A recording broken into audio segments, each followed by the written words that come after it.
है CBN की प्रस्तुति और आप देख रहे हैं एक नई जिंदगी। गुड मॉर्निंग फ्रेंड्स, एक नई जिंदगी में आपका स्वागत है। हम बहुत खुश हैं इस सुबह आप हमारे साथ जुड़े हैं। गुड मॉर्निंग दोस्तों, हम आपका बहुत बहुत स्वागत करते हैं और इस महीने हम लव के बारे में बात कर रहे हैं। तो दोस्तों, अगर मैं आपसे एक सवाल पूछूं कि क्या करना आसान है, क्या प्यार करना आसान है या नफरत करना आसान है, तो मुझे लगता है कि आपका जवाब होगा प्यार करना, है ना? जी बिल्कुल, प्यार करना आसान है क्योंकि उसमें ना तो कोई गिल्ट है, ना कोई टेंशन है, ना ही कोई एक्स्ट्रा बैगेज है। लेकिन फिर भी ऐसा क्यों है कि हम नफरत ज़्यादा करते हैं और प्यार कम?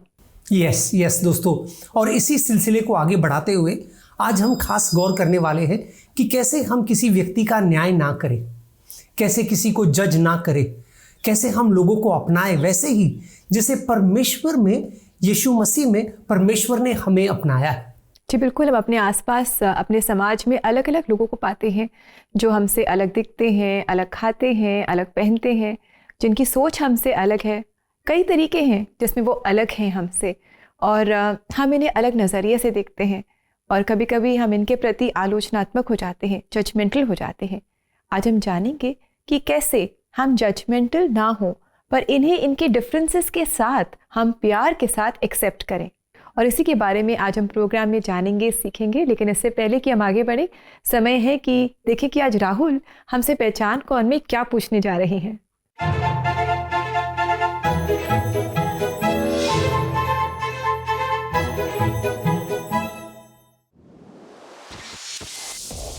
लूका 10 में बताए गए कहानी में मदद करने वाला व्यक्ति किस नगर से था? आपके ऑप्शंस है ए गलातिया, बी सामरी, सी रोम या डी यरीहो। दोस्तों, ये कहानी तो आप जानते ही हैं, तो इस सवाल का जवाब भी आप ज़रूर जानते होंगे। जल्दी से अपने जवाब आज CBN इंडिया के YouTube चैनल पर जाकर आज के एपिसोड के कमेंट सेक्शन में आप हमारे साथ शेयर करें।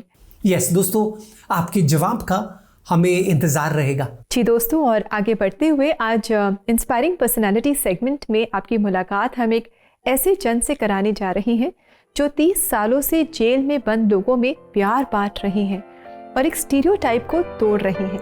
आइए इनसे मुलाकात करें। जब मैं अकेले प्रार्थना कर रहा था तो परमेश्वर ने अपने वचन के जरिए मुझसे मुलाकात की, जो था नीति वचन 24:11, जो कहता है, जो मार डाले जाने के लिए घसीटे जाते हैं उन्हें छुड़ा। परमेश्वर की आज्ञा का पालन करते हुए थॉमस ने जेल में मिनिस्टर करना शुरू कर दिया, लेकिन जेल के कैदियों के बीच वचन का प्रचार करना आसान नहीं था। जेल में देखते थे कि अलग अलग जिलों से और अलग अलग मानसिकता वाले लोग वहां आते हैं। वो अपने जीवन में कठिनाइयों और दुखों के कारण मानसिक रूप से परेशान होते थे। अक्सर वो लोग अच्छी बातों का मजाक भी उड़ाते थे। वो इन बातों को किसी भी तरह से स्वीकार नहीं करना चाहते थे, लेकिन जब मैं उन्हें परमेश्वर के प्रेम और सुसमाचार के बारे में बताता था तो एक नहीं तो दूसरे दिन मुझे उनमें बदलाव दिखाई देता था, और ये सब परमेश्वर की कृपा के बगैर संभव नहीं था। लगातार प्रार्थना और जिम्मेदारी के साथ थॉमस ने कैदियों के बीच अपनी मिनिस्ट्री को जारी रखा और उन्हें वहां के हालातों में एक बदलाव दिखाई दिया। हर रविवार को जब भी मैं जेल जाता था और किसी जगह पर प्रेयर मीटिंग बुलाता था तो कैदी उस समय का इंतजार करते थे कि रविवार उनके लिए अच्छा दिन होगा, क्योंकि उनके दिल के बोझ परमेश्वर के वचन से हल्के होते थे। वो सब परमेश्वर में आगे बढ़ रहे थे। ये सब परमेश्वर की मदद से हो पाया। थॉमस द्वारा इस मिनिस्ट्री को शुरू किए आज लगभग 30 साल से अधिक समय हो गया है, जहां वो ऐसे लोगों को प्रभु यीशु मसीह के प्रेम के बारे में बताते हैं जिन्हें न कोई चाहता है और न ही प्रेम करता है। इन 30 सालों से परमेश्वर मुझे अपने मुखपत्र के रूप में उपयोग कर रहे हैं। जब मैं परमेश्वर के वचन को लोगों के दिलों में डालता हूँ तो वो गवाही देते हैं कि हम सोचते थे कि ये तो बस एक जेल है, लेकिन जब हम यहाँ प्रार्थना सभा में आए तो ये हमारे लिए जेल नहीं बल्कि मुक्ति की जगह बन गई। अगर हम बाहर होते तो तय है कि हम पाप भरे जीवन में ही डूबे रहते। परमेश्वर हमें अनंत काल की सजा देता है, लेकिन उन्होंने हमें मौत के हवाले नहीं किया। ये जगह तो हमारे लिए हमारा आध्यात्मिक जन्म स्थान है। आज थॉमस निराशा में जी रहे लोगों के लिए प्यार और आशा का एक जरिया बनकर बहुत संतुष्ट महसूस करते हैं, और वो प्रभु यीशु मसीह के आभारी हैं कि उन्हें एक प्यारा सा साथ देने वाला परिवार मिला। कभी कभी कैदियों के परिवार के लोग हमारे घर आते हैं। जब वो हमारे घर आते हैं तो वो भूखे होते हैं। मेरी पत्नी उन्हें अंदर ले जाती है, उन्हें खाना खिलाती है और चर्च में उनके रहने की व्यवस्था करती है, और वो उनकी हर जरूरत की देखभाल करती है। कुछ महिलाओं के पास सही कपड़े नहीं होते हैं तो मेरी पत्नी उन्हें अपनी साड़ी देती है, उन्हें दिलासा देती है और बाद में उन्हें उनके घर भेज देती है। मैं जो मिनिस्ट्री कर रहा हूँ प्रभु यीशु मसीह उसके लिए मेरे आदर्श हैं। जब मैं कहता हूँ कि मैंने उस पर विश्वास किया तो इसका मतलब होता है कि मैंने अपने दिल को पूरी तरह से उन्हें समर्पित कर दिया है। सही मायनों में परमेश्वर मुझ में है और वो इस मिनिस्ट्री के हर पहलू में मेरी अगुवाई करते हैं। Wow, that's such an encouraging story Rahul. बहुत अच्छा लगा थॉमस जी से मुलाकात करके। जो लोग जिन्हें प्यार नहीं मिला, जो गुनाह के राह पर चले गए, गलत काम जिन्होंने किए, उनके पास जाकर उनको वो एक्सेप्ट कर रही हैं और उन्हें प्यार दिखा रही हैं, परमेश्वर का प्रेम दिखा रही हैं। How beautiful is that. Indeed बहुत ही खूबसूरत कार्य में वो जुड़े हुए हैं। एक खूबसूरत कहानी मैं आपको बताना चाहता हूँ। कई साल पहले मैंने पढ़ा था, वो एक बच्चे की कहानी है। बच्चे ने एक दिन फैसला किया कि वो जाकर के मछली पकड़ेगा। तो उसने पिता से कहा कि पापा मुझे आपका फिशिंग रॉड चाहिए, मछली पकड़ने वाली जो डंडी होती है उसको आप दे दो और मैं जाकर के पास के तालाब से मछली पकड़ के आता हूँ। तो पिता ने कहा बिल्कुल, शौक से। तो वो गया, उसने पूरा दिन बिताया मछली पकड़ने में। शाम को आया तो उसके चेहरे पर बड़ी उदासी थी। तो पिता ने उससे पूछा कि क्या हुआ बेटा, इतना उदास क्यों हो? तो उसने कहा पापा मैं पूरे दिन फिशिंग कर रहा था लेकिन एक मछली भी हाथ नहीं लगी। तो पिता ने कहा कोई बात नहीं, निराश होने की ज़रूरत नहीं है, कल फिर से कोशिश करना। ठीक है, तालाब में बहुत सारी मछलियाँ हैं, तुम्हें ज़रूर कोई ना कोई मछली हाथ लगेगी। दूसरा दिन भी कुछ नहीं पकड़ा उसने, तीसरा दिन भी कुछ नहीं पकड़ा। तो वो बहुत ही निराश हो गया था, रोते रोते घर आ गया। तो पिता ने उसे हौसला दिया, बोला कोई बात नहीं बेटा, क्या हुआ, आज भी मछली नहीं लगी हाथ? तो उसने कहा नहीं पापा नहीं लगी, देखो ना क्या हो रहा है, मछलियाँ आ ही नहीं रही हैं। तो पिता ने बोला तुम करते क्या हो, कैसे करते हो? तो बोला जैसे आप करते हैं, मैं रॉड डालता हूँ और फिर जो धागा है उसको ढीला करता हूँ, वो नीचे जाता है और फिर एंड में जो हुक है उस पर मैंने खाना लगाया है। तो पिता ने पूछा तुमने क्या खाना लगाया है? तो उसने कहा मैंने तो स्ट्रॉबेरीज लगाया है। स्ट्रॉबेरीज होती है ना, वो लाल लाल रसीली फल। तो पिता ने कहा तुमने स्ट्रॉबेरीज क्यों लगाया? तो बेटा ने कहा पापा उससे और बेहतर क्या है, कितना स्वादिष्ट है, कितना रसीला है और मुझे तो बहुत अच्छा लगता है। तो पिता ने कहा बेटा लेकिन मछलियों को स्ट्रॉबेरीज अच्छे नहीं लगते, उन्हें कुछ और अच्छा लगता है। तो उसने कहा क्या? तो पिता ने कहा वर्म्स, कीड़े। तो उसने कहा कीड़े। तो उसने कहा बेटा परमेश्वर ने मछलियों को तुमसे अलग बनाया है, उनकी पसंद और नापसंद तुमसे बिल्कुल अलग है। उन्हें स्ट्रॉबेरीज बिल्कुल पसंद नहीं लेकिन उनको कीड़े बहुत अच्छे लगते हैं। दोस्तों जब भी मैं एक कहानी के बारे में सोचता हूँ मुझे एक चीज़ याद आता है, परमेश्वर ने हम सबको बहुत अलग बनाया है। दोस्तों हम एक दूसरे से बहुत विभिन्न है। सबसे पहले इस सच्चाई को हमें जानना है और फिर इसे कबूल करना है। अपने हाथों को ही देखिए, अपने 5 उंगलियों को, कितने अलग है लेकिन साथ मिलकर ही वो मुट्ठी बनते हैं, है ना। हमें परमेश्वर ने ये बात से प्रोत्साहित किया है कि हमें सबको अपनाना है। एक खूबसूरत वचन रोमियो 15 से मैं आपके लिए पढ़ना चाहूँगा। रोमियो का 15वां अध्याय 7वां वचन कहता है, रोमन्स 15:7, इसलिए एक दूसरे को अपनाओ जैसे तुम्हें मसीह ने अपनाया है, यह परमेश्वर की महिमा के लिए करो। कितनी खूबसूरत बात है ना दोस्तों, कितनी सरल आज्ञा है। हमें एक दूसरे को अपनाना है, इसलिए नहीं क्योंकि हमें उनकी शक्ल अच्छी लगती है या उनकी आदत हमसे मिलती है या हम दोनों आर्थिक स्तर पर एक जगह है, नहीं। हमें लोगों को इसलिए अपनाना है क्योंकि यीशु मसीह में परमेश्वर ने हमें अपनाया है।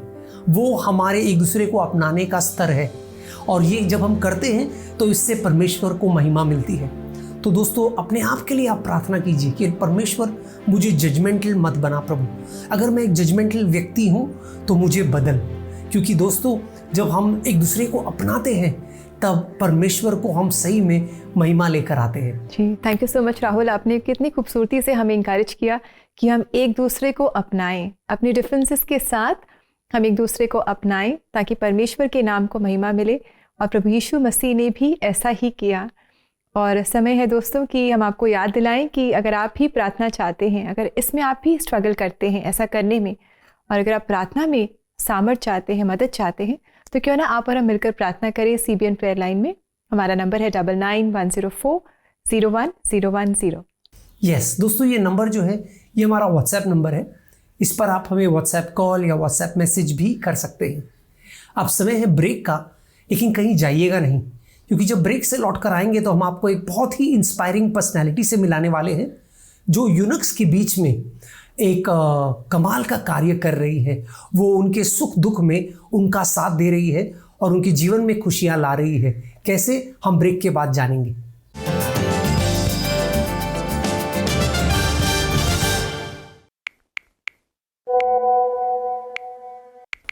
Ma'am, camera is ready. So sorry friends, phone चीज ही ऐसी है, आप भीड़ में हो या अकेले हो बिजी हो ही जाते हैं। कभी सोशल मीडिया के पेजेस देखने में तो कभी कोई अमेजिंग सी वीडियो में। लेकिन बहुत बार हम ही कंप्लेन करते हैं कि हमारे पास अपनों के लिए टाइम नहीं है, कोई हमें सपोर्ट नहीं करता, हमारी प्रॉब्लम्स का कोई अंत ही नहीं है। ऐसा पता है क्यों? क्योंकि हम बने ही एक दूसरे का साथ देने के लिए हैं, फोन्स के थ्रू नहीं बल्कि फेस टू फेस कॉन्वर्सेशंस के जरिए। कभी कुछ मस्ती भरा टाइम, कभी सिर्फ दूसरों की बातें सुनना, या फिर सिर्फ just being there for somebody. और यही नहीं, जीसस ने खुद हमें ये कमांडमेंट दिया है कि love one another as I have loved you. March के महीने में हम CBN प्रेयर लाइन पर फोकस कर रहे हैं ऑन लविंग योर नेबर। आपके मन में ये सवाल जरूर होगा कि नेबर्स की गिनती में कौन कौन आता है। वो आपके पड़ोसी भी हो सकते हैं और अनजान लोग भी, बॉर्डर के बाहर के लोग भी हो सकते हैं, और परिवार के वो जन भी हो सकते हैं जिनके साथ आपके रिश्तों में दरार आ गई है। तो अपना फोन उठाएं और अपनी prayer request, calls, WhatsApp voice note और मैसेजेस के द्वारा अपनी मातृभाषा में हमें भेजें। यीशु ने हमें दिल खोल कर प्यार किया है और यही प्रेम हमें दूसरों से बांटना है। तो परमेश्वर की इस कमांडमेंट को दिल से पूरा करिए by loving in small gestures like prayers.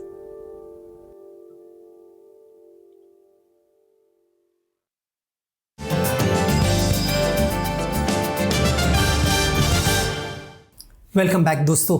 आज हम एक खास विषय पर गौर कर रहे हैं। अगर हमें अपने पड़ोसी से प्रेम करना है तो ये हमारे लिए ज़रूरी है कि हम उनकी आलोचना ना करें, उनका न्याय ना करें, उन्हें जज ना करें।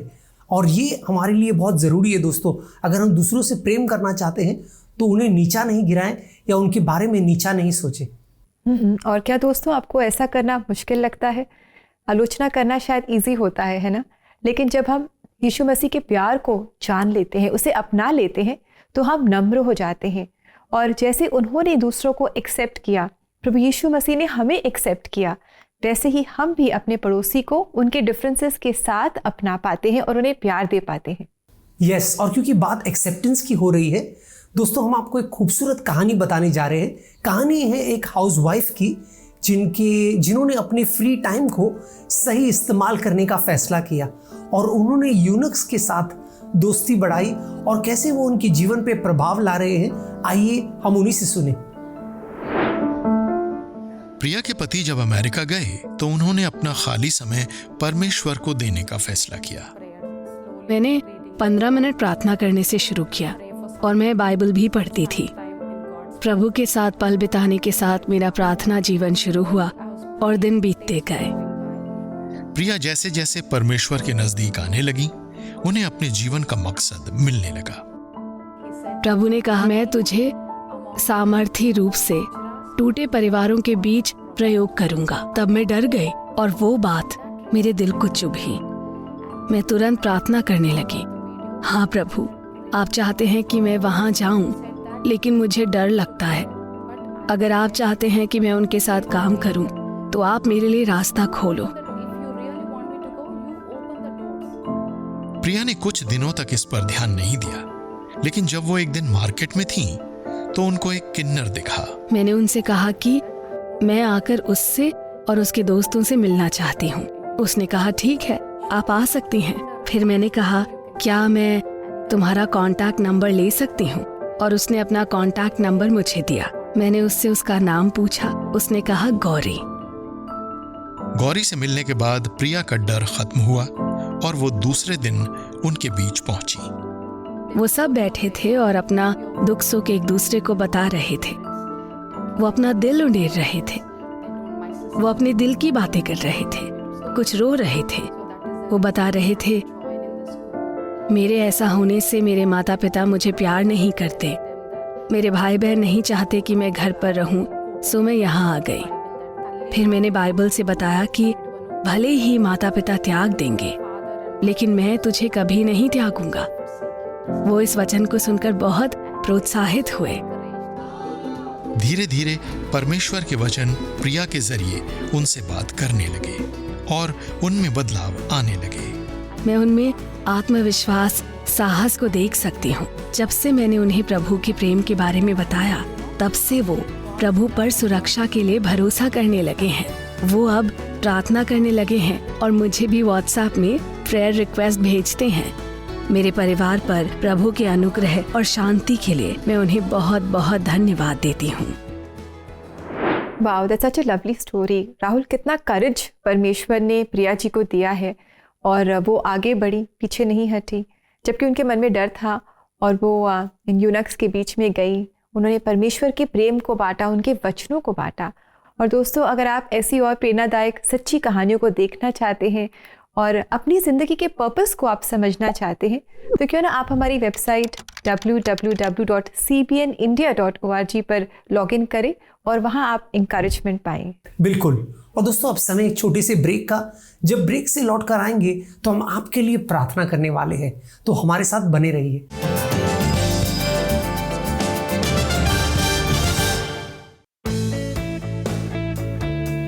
भारत एक ऐसे समय से चीजों को रिसाइकल और रीयूज करता आ रहा है जब सस्टेनेबिलिटी जैसा शब्द पॉपुलर कल्चर का हिस्सा भी नहीं था।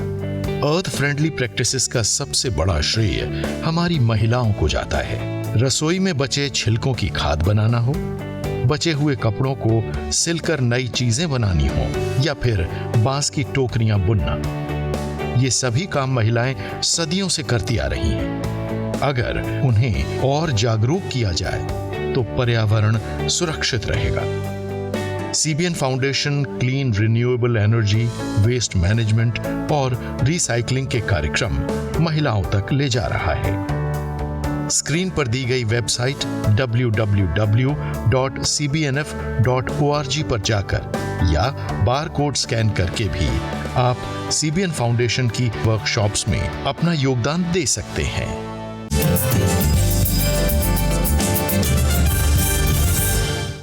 वेलकम बैक दोस्तों।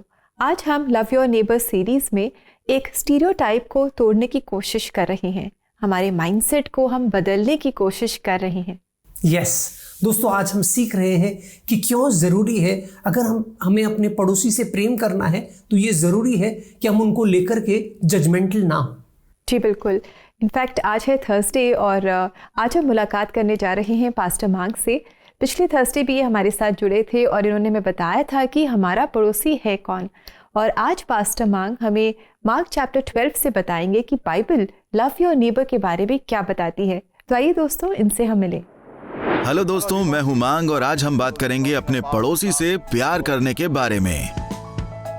मरकुस 12 की 30वीं और 31वीं आयत में परमेश्वर का वचन कहता है कि तू प्रभु अपने परमेश्वर से अपने सारे मन से और अपने सारे प्राण से और अपनी सारी बुद्धि से और अपनी सारी शक्ति से प्रेम रखना। और दूसरी ये है कि तू अपने पड़ोसी से अपने समान प्रेम रखना। इससे बड़ी और कोई आज्ञा नहीं। अपने पड़ोसी से प्रेम करने की आज्ञा बाइबल में 9 बार दी गई है और याकूब ने इसे शाही कानून कहा है। एक भाषा में प्रेम शब्द को अगप्पे कहा जाता है, जिसका अर्थ होता है विश्वास योग्यता और जिम्मेदारी। लेकिन साथ ही यह हमारे कर्मों द्वारा दिखाई गई हमारी इच्छा भी होती है। ये चीज हमारे दिल को ज्यादा दर्शाती है। दूसरों के लिए अपने कामों और एक्शंस के जरिए कुछ भी काम करने से पहले अपने पड़ोसी से प्रेम करके हम धरती पर स्वर्ग ला सकते हैं। इस तरह हम असल में पृथ्वी पर परमेश्वर की इच्छा पूरी करते हैं जैसे वो स्वर्ग में होती है।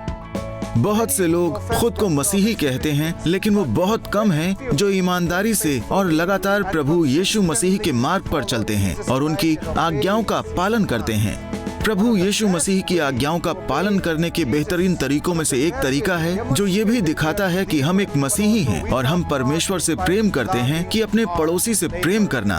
अपने पड़ोसी से प्रेम करना भी व्यवस्था को पूरा करता है, जो बात करती है हत्या न करने की, चोरी न करने की, व्यभिचार न करने की, लालच न करने की। ये बातें केवल हमारे पड़ोसी से प्रेम करने से पूरी हो सकती हैं, लेकिन अपने पड़ोसी से प्रेम करना बस एक बार का ही काम नहीं है या एक बार का ही एक्शन नहीं है, बल्कि ये तो एक प्रक्रिया है जिसे हमें जीवन भर करते रहना होगा। परमेश्वर हमें आज्ञा देता है अपने पड़ोसियों से समान प्रेम रखने की। बाय डिफॉल्ट हम खुद से कुछ ज्यादा ही प्रेम करते हैं। हम स्वार्थी हैं, हम खुदगर्ज हैं और जिद्दी इंसान हैं। ये सब एटीट्यूड मैं, मेरा और मुझे ही के बारे में है। हमें खुद को सिखाने या बताने की जरूरत नहीं पड़ती कि खुद से प्रेम करो। इसी तरह जैसे हमें पता है कि हमें अपना समय कैसे बिताना है, पैसे कैसे खर्च करने हैं, अपने रिसोर्सेज का इस्तेमाल कैसे करना है, हमें अपनी एनर्जी कहाँ लगानी है, परमेश्वर चाहते हैं वैसे ही हम पड़ोसियों से प्यार करें। लेव्य व्यवस्था 19:18 में बाइबल हमें आज्ञा देती है कि बदला ना लो, अपने पड़ोसी से प्रेम करो और केवल अपने पड़ोसी को प्रेम करने के द्वारा ही हम शांति और मेल ला सकते हैं।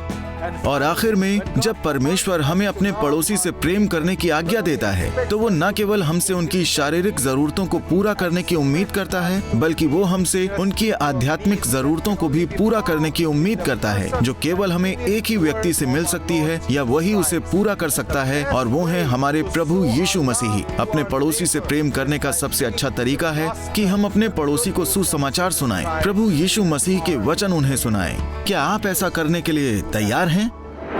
कितनी खूबसूरती से पास्टर मांग ने हमें दिखाया और सिखाया रहेगा कि क्यों हमें अपने पड़ोसी से प्रेम करना ज़रूरी है।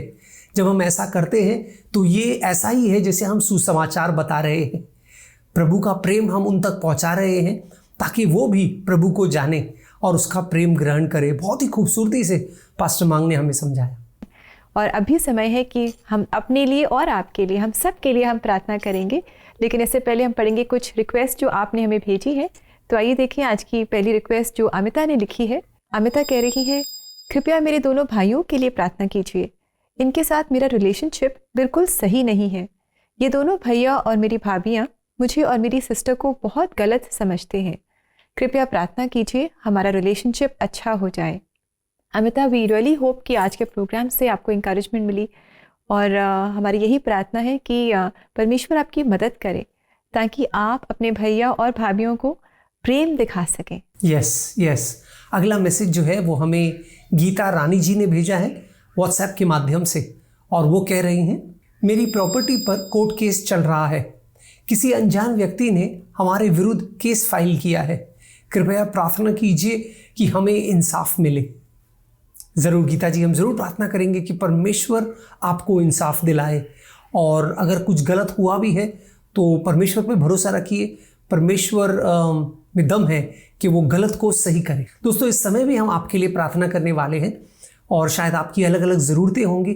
तो आइए इस समय अपने हृदयों को जोड़ें और प्रभु से विनती करें। स्वर्गीय पिता, हम धन्यवाद देते हैं कि हम तेरे पास आ सकते हैं। किसी भी घड़ी, किसी भी वक्त, किसी भी हालात में हम तेरे करीब आ सकते हैं प्रभु।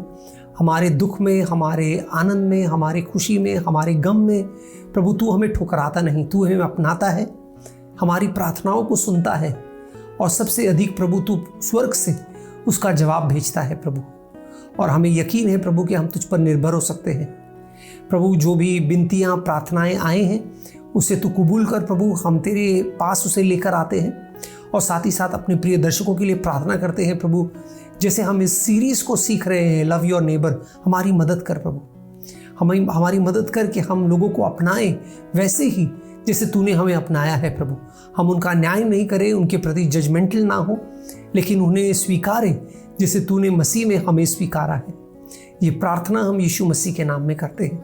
आमेन, आमेन, आमेन, आमेन। दोस्तों आइए परमेश्वर का प्यार जो है वो लोगों तक पहुंचाए। जी, और दोस्तों हम आशा करते हैं कि आज के प्रोग्राम से आपको बहुत इंकरेजमेंट मिली है और हम जानना चाहते हैं कि आपने किस जजमेंटल बिहेवियर को प्यार में बदला है। आज आप अपने थॉट्स, अपने विचार हमारे साथ ज़रूर शेयर करें। हमारे CBN इंडिया के YouTube चैनल में जाकर आज के एपिसोड के कमेंट सेक्शन में आप हमें ज़रूर बताएं। यस दोस्तों, अब हमारे जाने का वक्त हुआ है। जाते जाते एक खूबसूरत आराधना का गीत हम आपके लिए लाए हैं जो ब्यावर राजस्थान के इन्फेंट जीसस चर्च क्वायर के द्वारा प्रस्तुत है। गीत का नाम है अगर हमको तेरा सहारा ना होता। इस गीत का आनंद ले इस वादे के साथ कि कल सुबह 6:30 बजे कलर्स चैनल पर आपसे दोबारा मुलाकात होगी। तब तक के लिए अपना ख्याल रखिए। God bless you. God bless you friend.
अगर साथ तुम